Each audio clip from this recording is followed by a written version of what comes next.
Perception is the secret to creativity. Watch this video. I'm inspired. I'm inspired. Hey there guys, how's it going? My name is Sumedh Chatterjee from the Flow Zone Academy, and I'm a flow state coach, which means that I help you feel better and perform better. Today I'm talking all about creativity, man. This is one of my favorite topics to talk about. Let's jam on this topic for a bit. I used to actually be a creativity coach before this. I helped a lot of people be more creative, sustain their creativity, use innovation. And as I made that switch, I still teach creatives and I still help people with creativity. I noticed the element that was really missing was the efficiency element, right? Like, how can I get stuff done? Because a lot of people, they have this writer's block. And if you really think about it, what do you think is the opposite of flow state? Opposite of flow state is almost like this white page syndrome, right? It's like you're staring in front of a blank page and you have this block inside of you, like telling you, I can't do it, I'm not good enough. And you haven't built up enough momentum to actually get started. So, as Steven Pressfield says, the difference between an amateur and a professional is that, the professional just shows up anyway.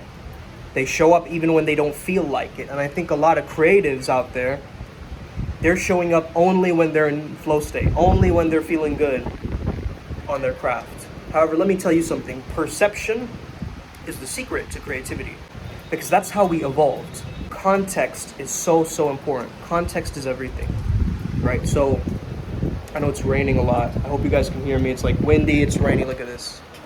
This is my outside right now. The perception that you have that's stacked up over your past is you now. And understanding if you change your perception, you can change your reality. Let's say we take this sentence right here. Read this sentence out loud. Now, you might have read that sentence as, what are you reading? But let me tell you this. The real thing that was underneath that is, what are you dreaming? Okay? Now, this is a powerful little activity right here, just to show you the power of perception. And also, I didn't say read out what is in the blanks, right? So you could have read what, eating, right? You could have read that as well. Maybe some of you did, I'm not sure. This example that I gave is our mind fills in the blanks to make sense of things, okay? And creativity comes from this feeling of uncertainty, this feeling of doubt, this feeling of not knowing something. If you know what something is, you're not going to be creative, because you have no assumptions, you have no hypotheses, right? So a more complex world creates a more complex brain. A more creative world creates a more creative brain. So it really depends on the richness of the environment as well. They did the study with a lot of rats. They found that rats in an environment where they're completely isolated and by themselves, and there's no kind of stimulus around them, their brains started to actually shrink. And the rats that had lots of games and things to do, and they were stimulated, the richness of the environment was there, they're having this enrichment, their brains actually grew in their neurons, and the dendrites start to fire faster and things like this. So they also did another study where they noticed that also, if it goes too much and your brain is overstimulated, then it has the opposite effect. So everything has this pivot moment, right? This flow state, this sweet spot. And we've all got to work out, like, where is our sweet spot, right? Where is the place in the mode where we function the best? We function at our freest.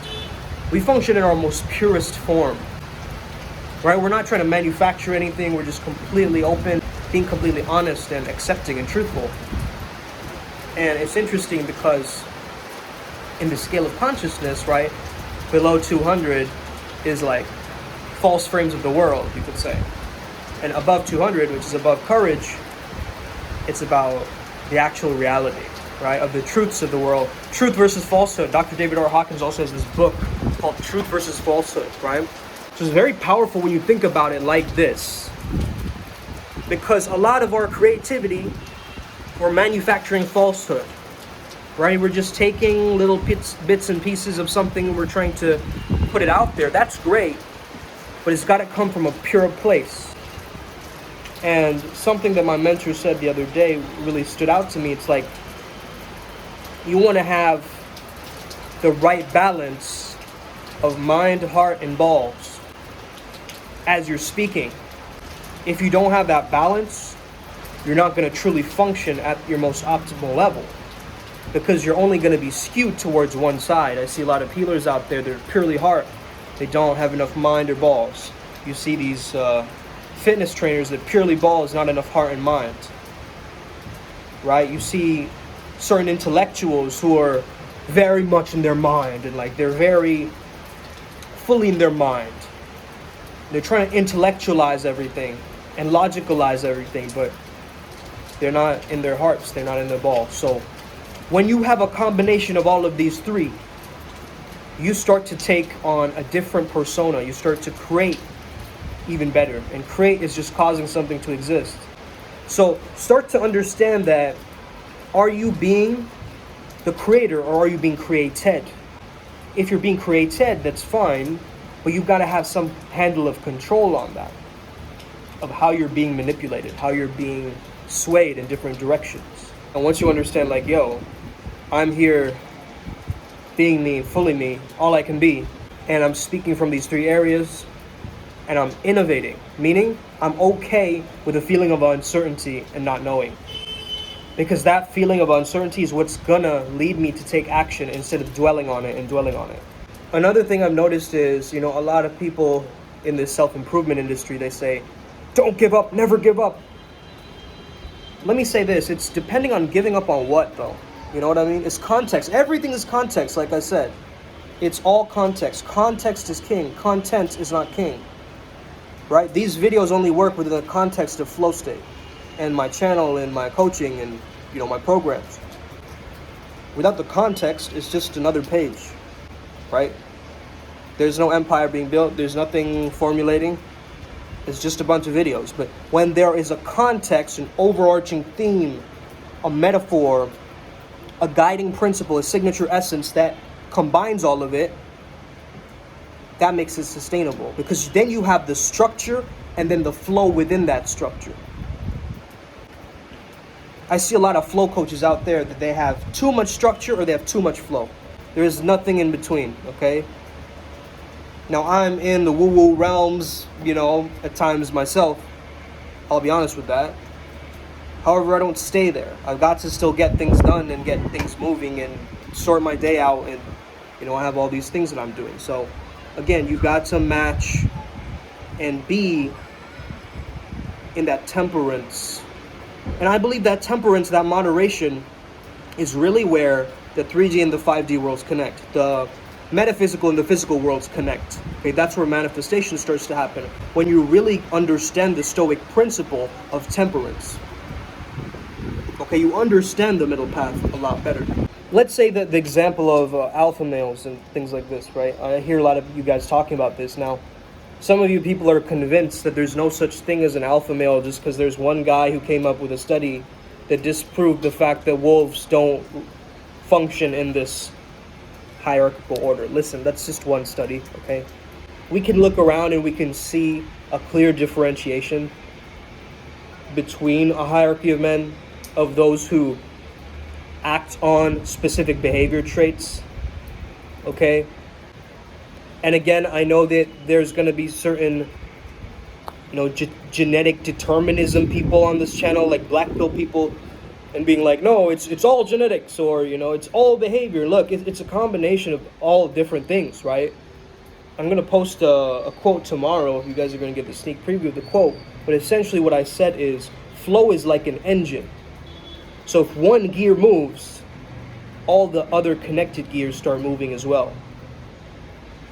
So if you're doing one thing right, let's say you're looking after your health, you're going to have your wealth impacted by that, right? You're going to have your mentality sharper and all these other areas that are going to cause a ripple effect. So I think a lot of people, they're trying out too many different areas and they're spreading themselves out too thin. I used to do this in the past. As a creative, you know this, right? You know this syndrome of doing everything. And in a sense, it's very different to being a polymath, right? Because a polymath is a master at all of these different areas. If you can master one area, then move on to the next. But if you're trying to master one area, but you're also trying to master 5 different other areas at once, you're going to get really skewed. That's why as a creative, I want you to structure different time gaps where you're working only on one area. So let's say that you're only focused on your business and your creativity business for that entire month, and nothing can skew you off your path. Now you get really good at handling yourself, at dealing with that, and you notice the momentum, you notice the results and the outcomes happening from that. Now you can move on to looking after your health for that next month. So give yourself time where you can hop and go from one area to another. That's what the polymath really does, right? A polymath is not trying to juggle 11 different things at once. You can only do that when you've gotten to a certain state and a beingness and a character where you're able to do that, because you have a lot more money, therefore you have a lot more time, and how you value your time changes in a sense. So you're actually distorting your reality by changing your wealth, right? So Tony Robbins can do that. He can do like 11 different things at once and still function and thrive. But if he started out doing 11 different things at once, he's not going to get there, right? So I see a lot of creatives out there. They're really highly creative, highly intuitive, highly innovative, but they're not making any money.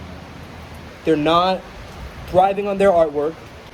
They don't have any business plan about what they're doing with it, right? They're fully into the realms of the metaphysical, and they're staying there. They're stagnant in it, in a sense, okay? Now you might be enjoying that, and you might say money isn't everything. Listen, money is just access, right? Money just gives you opportunity, and money is another way that we measure value in society, right? So guess what? You got to pay your bills. You got to look after your family. You got to do these certain things, right? So money is important. Don't tell me otherwise. Don't tell me the money's not important and it's only about, making an impact. Well, isn't you making an impact going to make you more money? I think so. Not that I think so, but I already know so from the process and how I've helped so many people do this thing. And maybe different areas of your life are not getting fine-tuned. So, listen, a lot of creativity is just perception, right? Me looking at a certain flag of India, I might feel a certain way, but someone from Pakistan who's in a cricket match, they're not going to look at the Indian flag the same way. You know what I'm saying? It's context dependent, and the perception changes based on the individual, right? So this is what I mean by perception is the thing that creates your reality, right? So when you change your perception around, you're going to change the way you look at something. If you think that you're not a creative person and you're trying to be creative, you're not going to be creative. It's a limiting belief, but it's actually creating an invisible physical block, right? The roadblock becomes an actual physical block where you can't take your pen and start writing. Because your relationship with that writer's block or the stuckness is so deep and hardwired that anything that you feel like you'll be doing different is unfamiliar to you. Therefore, uncertainty says in your mind that I won't survive because it's not certain enough. Creativity is just old ideas with new insight. I've said this earlier. Stephen Kotler says this. And once you can really experience the fact that you're just seeing something in a new way, in a new lens, it just means that you're changing your brain through a lived experience. If you're constantly doing new things, you're not getting new inputs in your mind. How are you possibly going to be creative? If you're always certain about everything, how are you possibly going to be creative? Creativity is asking those questions, those what if questions, those why questions. And not a lot of us were taught how to ask good questions, right? We ask a lot of stupid questions, let's be honest, right? It's like you're asking the question of, what is it that I need to do to make that person like me? Is it that, or how do I get that person to access different emotional states when they think of me and when they're around me? Is that a better question, or is the first one a better question? You get what I'm saying? You got to change your approach at how you ask yourself better, more thought-forming questions. And actually, you want to ask questions where you're more confused than when you started. This is what is going to make you creative. The philosopher is very creative, but the one who's just thinking about it and getting to that existential crisis and then not doing anything about it, that's the one who starts to suffer. The other one is suffering, but they're also moving with the suffering and putting the pen down on the page and expressing it out into the world. The greatest creative people are brainwave synchronized, meaning they have a synergy. This is why I've talked about heart, mind, balls, or, you know, if you're a woman watching, you know, heart, mind, ovaries, whatever you want to call it, your feminine energy, right? If you can combine all of these 3 elements and bring it through into the physical world, you become creative. You become a manifester. Manifestors are just creative people, right? That's the easiest way I can describe it is, you've been saying manifestation. Creative people have been manifesting forever because they actually know that the creative process is actually the same thing as the manifestation process. So I've mentioned a lot of different anecdotes in this video. I hope you got a lot of value from it. And right now, what I want you to do is take some form of action in your creativity right now, okay? So if that means doodling, if that means dancing, if that means writing something down and keeping a journal. I've been keeping a journal every single day this is day 9, I believe, or day 11. I'm not even keeping track, but I'm keeping track of the fact that I'm writing every day, right? And if you want an access to those journals, just message me. They're very personal too. So basically what I'm doing is I'm updating this process that I'm on right now called Subliminal Club. Okay, subliminalclub.com.